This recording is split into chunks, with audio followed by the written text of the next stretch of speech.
अनमोल वचन अखिल भारतीय संत मत सत्संग के संस्थापक और गृहस्थ में आनंद योग के जनक परम संत महात्मा परम पूज्य श्री यशपाल जी महाराज अर्थात परम पूज्य भाई साहब जी द्वारा प्रतिपादित इन अनमोल वचनों का पालन करना अति आवश्यक है।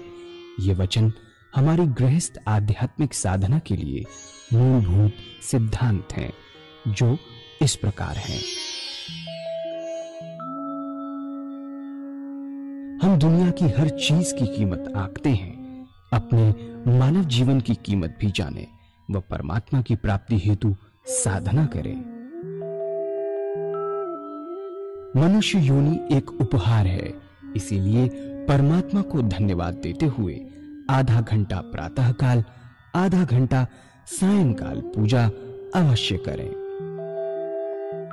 सत्संग, सतनाम व सद्गुरु को प्राथमिकता देते हुए इसी के आधार पर ध्यान योगाभ्यास अवश्य करें व गृहस्थ के कार्यों को परमात्मा का कार्य समझकर उसी की याद में संपन्न करें। हर समय ये ध्यान रहे कि गुरु कृपा द्वारा परमात्मा की पवित्र सत्ता का हमारी आत्मा में वास है, अतः मन में निरंतर अपने इष्ट देव का जाप करें। मान सम्मान की इच्छा ना करें व अपमान से दुखी ना हो। परमात्मा के अतिरिक्त किसी और का भय ना करें। दूसरों की बुराई न करें, न सुने, सत्य व मधुर बोलें, अश्लील शब्द मुंह से ना निकालें, सभी से नम्रतापूर्ण व सुंदर व्यवहार करें। धर्म पत्नी के अतिरिक्त अपने से बड़ी से माता जैसा, बराबर की से बहन जैसा व छोटी से पुत्री जैसा व्यवहार करें। सांसारिक जीवन यापन की आवश्यकताएं अंतहीन है, इसलिए अधिक से अधिक समय सत्संग में व धन परोपकार में खर्च करें। याद रखें, न स्त्री माया है, न धन दौलत, न ही परिवार। माया वह है जो हृदय को परमात्मा से दूर हटा दे। अतः निरंतर सत्संग और सद्गुरु की शरण में रहने का प्रयास करें। भोजन अपने इष्ट को अर्पण कर प्रसाद रूप में परमात्मा की याद में करें। रात्रि में सोने से पहले अच्छे बुरे कार्यों का आत्मनिरीक्षण कर उसका समुचित पश्चाताप करते हुए ध्यान करें व प्रभु की गहरी याद में ही विश्राम करें। परमात्मा तू ही है, तेरी इच्छा पूर्ण हो।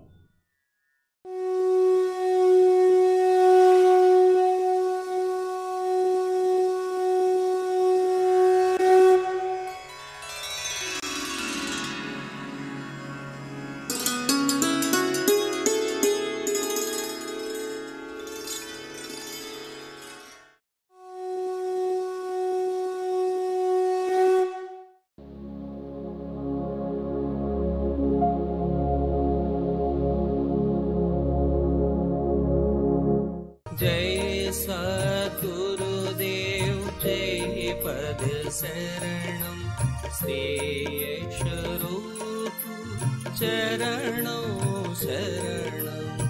जय सद्गुरुदेव जय पद शरणं श्रेयस्वरूप चरणों शरणं।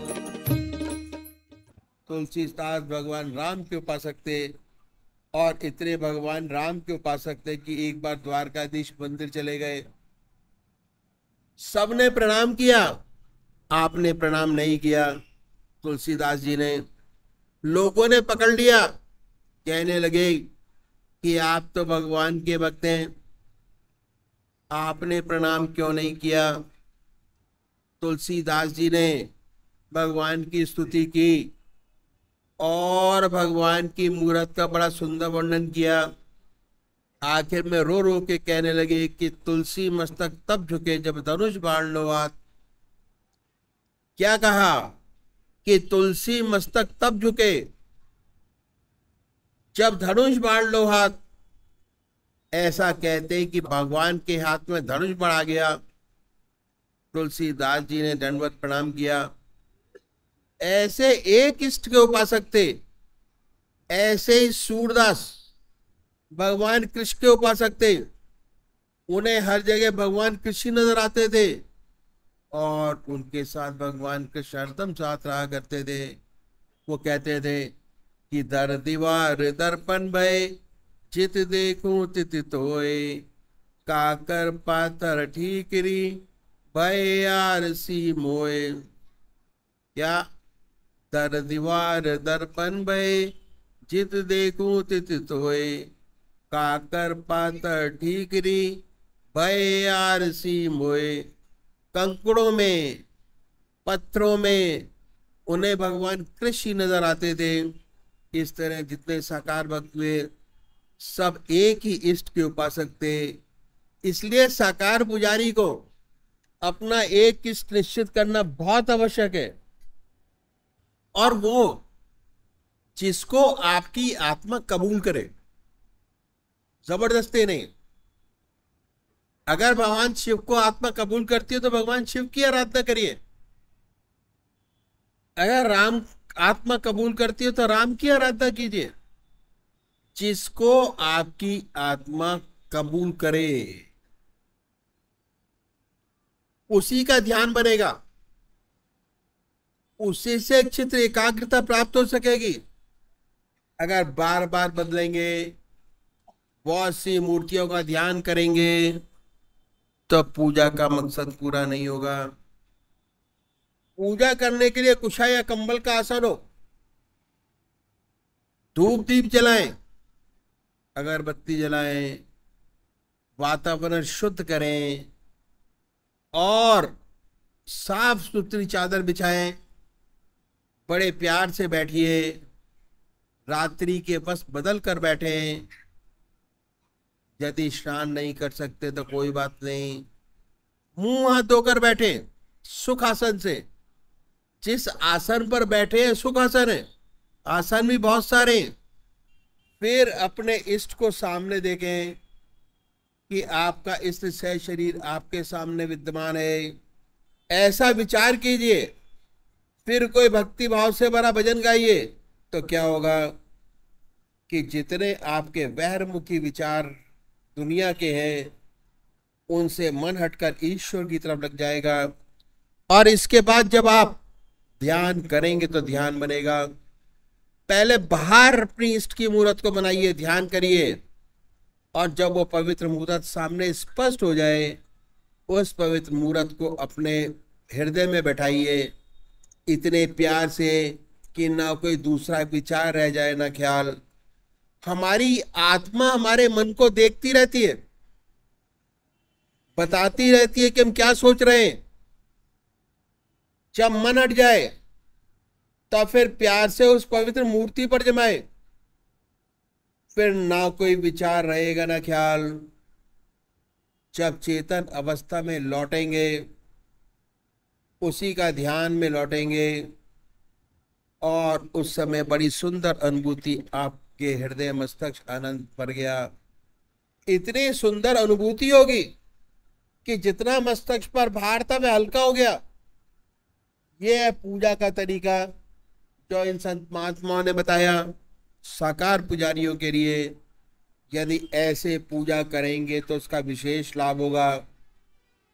चित्त की एकाग्रता प्राप्त होगी, सुषुप्ति की अवस्था प्राप्त होगी, और सुषुप्ति से धीरे धीरे सहज समाधि में प्रवेश करेंगे।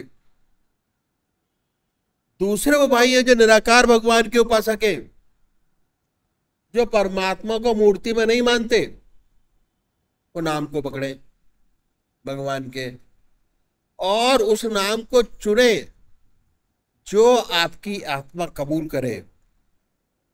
कोई ना कोई नाम से तो याद करते ही होंगे। हिंदू भाई ओम, मुसलमान भाई अल्लाह, सिख भाई वागुरु, क्रिश्चियन भाई क्राइस्ट या गॉड, जो आपकी आत्मा को अच्छा लगे उसे पकड़े। आसन बोई, बड़े प्यार से बैठे सुखासन से, हृदय की तरफ निगाह रखें, आनंदमयी अवस्था बनाएं और ये ख्याल करें कि जब आपका हृदय दुख दुख करता है, जो दुख दुखी है बीट, हार्ट बीट, उसे ओम नाम निकल रहा है। ये जो नाम चुना है मैं निकल रहा है। हृदय ओम ओम कह रहा है, जबान नहीं कह रही, जिह्वा से नहीं, ख्याल से, बाई थॉट। शुरू शुरू में दिक्कत होती है, तब आप मानसिक जाप कर सकते हैं, ओम ओम ओम, और आपको बहुत स्पष्ट सुनाई देने लगता है कि हृदय से ओम की आवाज निकल रही है। ऐसी हालत पैदा होती है, ना कोई दूसरा ख्याल रहता न विचार, ऐसे उसमें तल्लीन हो जाते हैं, अपना होश नहीं रहता, अपने आप से गायब हो जाते हैं, विचार शून्य अवस्था बन जाती है। जब चेतन अवस्था में आते हैं, वही नाम सुनते होते हैं, हमें एहसास होता है बड़े आनंद का, हमारा मस्तक अनुपम आनंद से भर गया, बड़ी शांति मिली।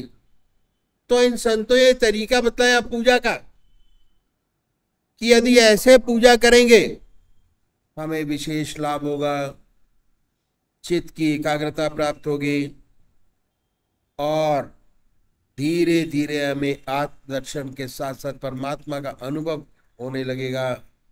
और एक दिन ऐसा आएगा कि हम उससे एकाकार हो जाएंगे और ज्योति से ज्योति मिल जाएगी। ये है तरीका ध्यान शुरू करने का जो हमारे संतों ने बताया। अगर इस तरीके से पूजा करेंगे विशेष लाभ होगा, चित्त की एकाग्रता प्राप्त होगी, सुषुप्ति की अवस्था प्राप्त होगी और सुषुप्ति से सहज समाधि में प्रवेश करेंगे। तो ये है तरीका पूजा करने का जो मैंने आपके सामने रखा, और इसे हर कोई अपना सकता है, चाहे वो किसी भी समाज का आदमी हो, किसी भी धर्म का अनुयायी हो, सन्यासी हो, साधु हो, स्वामी हो, सब इस तरीके से अपने ध्यान की अवस्था प्राप्त कर सकते हैं। परमात्मा तू ही है, तेरी इच्छा पूर्ण।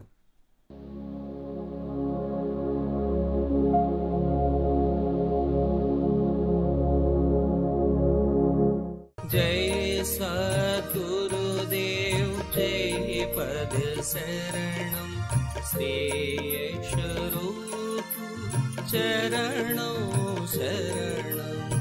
जय सद्गुरुदेव जय पद। पूज्य माता और बंधुओं, अपने अपने परमात्मा का ध्यान करेंगे जिसको मानते हैं। जिसको मानते हैं, कोई भी राम को मानता है, कोई कृष्ण को मानता है,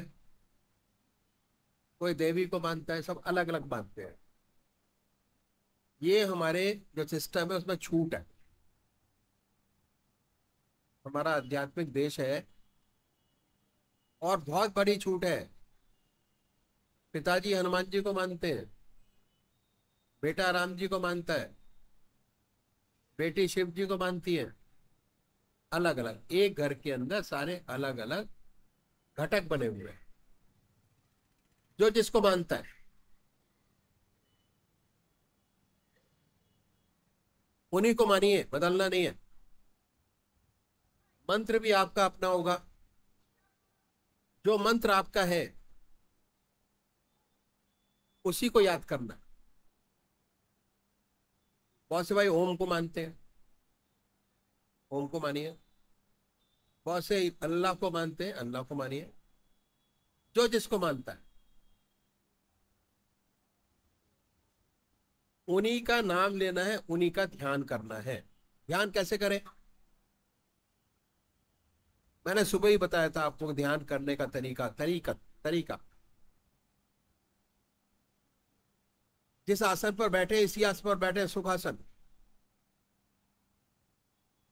आसन भी बहुत तरीके के हैं, सुखासन, सिद्धासन, अर्ध सिद्धासन, बहुत सारी चीजें। जिसमें आपको सबसे ज्यादा आराम मिलता है वो आसन आपके लिए सबसे ज्यादा अच्छा है। बड़े प्यार से बैठे, खुले होके, कपड़े भी ढीले ढाले होने चाहिए, टाइट कपड़े नहीं होने चाहिए, जिससे शरीर को भी आराम मिले, मन को भी आराम मिले और आत्मा को भी आराम मिले। उसके बाद जो आपकी आत्मा है उससे प्रश्न करिए कि परमात्मा की कौन सी मूर्त, कौन सी शक्ल, कौन सी सूरत, कौन सी मूर्ति आपको सबसे ज्यादा अच्छी लगती है, कौन सा नाम आपको सबसे ज्यादा अच्छा लगता है, उसी नाम को पकड़े। वही परमात्मा की शक्ल, जिसमें परमात्मा की वो शक्ल जिसमें आपने परमात्मा की सबसे ऊंची भावना डाली हुई है, उसको अपने सामने बनाए, अपने सामने स्थापित करें। जब तक डिसाइड किया तब तक वो मूर्ति में है, फोटो में है, शक्ल में है। और जैसे ही आपने डिसाइड कर लिया आप ध्यान करने के लिए बैठेंगे तो सात शरीर स्थापित करिए अपने सामने कि हमारा परमात्मा हमारे सामने सह शरीर विद्यमान है। बड़ी बड़ी आंखें हैं, गोल चेहरा है, जटाएं हैं, सर्पों की माला है, मृगशाला पर बैठे बनाए भाई, थॉट, ख्याल से, ऊपरी भाव से नहीं, इंटरनल भाव से, ख्याल से, बाई थॉट, सोच विचार में उस भाव को उतारें। जब वो सामने स्पष्ट हो जाए उस पवित्र हृदय को अपने हृदय चक्र पर उतारें। जैसे आपने देखा होगा हनुमान जी की बहुत सी फोटो हैं जिसमें वो राम जी को अपने हृदय के अंदर उतारते दिखाते हैं, लगे हुए दिखाते हैं। इसी तरीके से आप भी अपने इष्ट को अपने हृदय में उतारिए। आपका दिल धड़कता है, उस दिल की धड़कन में जो नाम आपका है उसको उच्चारित होते सुने, और जब तक सुनाई ना दे तब तक जिह्वा से बड़े आराम से नाम ले सकते हैं। ओम नमः शिवाय, बड़े प्यार से ओम नमः शिवाय। इतने वेग और भाव से लेना है कि संसार का कोई दूसरा विचार आपके मन और ख्याल में ना आए। पर क्या होगा कि जैसे ही आप ये काम शुरू करेंगे ऐसे ऐसे विचार हमारे सामने आएंगे जो हमने जिंदगी में कभी सोचे नहीं होंगे। इतना वेग विचारों का हमारे सामने आता है। उन विचारों को दबाएंगे तो प्रतिशोध पैदा होगा। दबाइए नहीं, हटाइए। जैसे भाव दूसरे आए उनको हटाएं, दोबारा आए तो फिर हटाइए। जैसे एक समुद्र के अंदर नाव चली जा रही है, लहरें आती हैं, आप नाव चला रहे हैं, और जब उल्टी लहर आती है तो लहरों को हटाते हैं जिससे हमारा रास्ता साफ होता चला जाए। उसी प्रकार आप अपने मन के रास्ते को साफ कीजिए। जैसे ही कोई दूसरा वेग विचार आए उन विचारों को हटाएं, अपने इष्ट की याद में लगे, फिर हटाएं, फिर अपने इष्ट की याद में लगे। यह अभ्यास भगवान श्री कृष्ण ने 4 विशेष बात बतलाई। पहला आहार की शुद्धि, दूसरा विहार की शुद्धि, तीसरा अभ्यास, चौथा वैराग। आज जो भी काम में हमारी परफेक्टनेस है, जो काम हम बड़े आराम से कर सकते हैं, वो अभ्यास के माध्यम से होता है। हम छोटे थे, हमें चलना नहीं आता था, हमारी माँ ने उंगली पकड़कर हमको चलना सिखाया। आज चल लेते हैं, भाग लेते हैं, दौड़ लेते हैं। अभ्यास। पढ़ना नहीं आता था, पढ़ना सिखाया टीचर ने, आज बहुत अच्छा पढ़ लेते हैं, कंपटीशन दे लेते हैं, आईएएस बनते हैं, आईपीएस बनते हैं। अभ्यास, जैसे जैसे अभ्यास बढ़ता चला जाएगा, आपके इष्ट की मूर्त स्पष्ट होती चली जाएगी, और एक दिन ऐसा आएगा कि आप होंगे और आपके सामने आपका इष्ट होगा। आपको कहीं जाने की जरूरत नहीं है। अपने इष्ट से, अपने भगवान से, जिसकी मूर्त सपने में सोची थी कि ऐसे होगी, अगर वो स्पष्ट आपके सामने बैठा दिखाई दे, तो कौन सी ऐसी चीज होगी जिसे आप अपने आप सॉल्व नहीं कर पाएंगे, सोल्यूशन ना निकाल पाएंगे। सारी चीजें बड़ी सुंदरता से पार होती चली जाएंगी, जीवन बड़ा सुंदर और अच्छा होता चला जाएगा। दूसरे वो भाई हैं जो निराकार भगवान के उपासक हैं, परमात्मा की मूर्ति को नहीं मानते हो, बड़े प्यार से बैठी आनंदमय अवस्था बनाए, कोई ख्याल नहीं। उस परमात्मा से प्रार्थना कीजिए कि हे प्रभु, मुझे ध्यान भी नहीं चाहिए, मुझे तेरे चरणों में विश्राम चाहिए। विश्राम करेंगे तो जैसे सोते हुए विश्राम करते हैं, उसी प्रकार आप जब पूजा के अंदर विश्राम करेंगे तो वही स्थिति आपकी होगी। खटाखट ध्यान लगा होगा, बहुत सुंदर स्थिति होगी, ना कोई विचार रहेगा ना ख्याल। ऐसे तल्लीन होंगे कि ना कोई सांसारिक विचार होगा ना ख्याल। सुषुप्ति की अवस्था पैदा होगी, और सुषुप्ति के बाद अगर अभ्यास और बढ़ेगा, और अच्छा होगा, और अच्छा होगा, तो समाधि की अवस्था प्राप्त होगी। आप पूजा में भी बैठे हैं, ध्यान भी कर रहे हैं, और साथ साथ आपको पता है कि हमारा कारोबार कैसा चलता है, कितना सुंदर होता है। ये अनुभव का विषय है।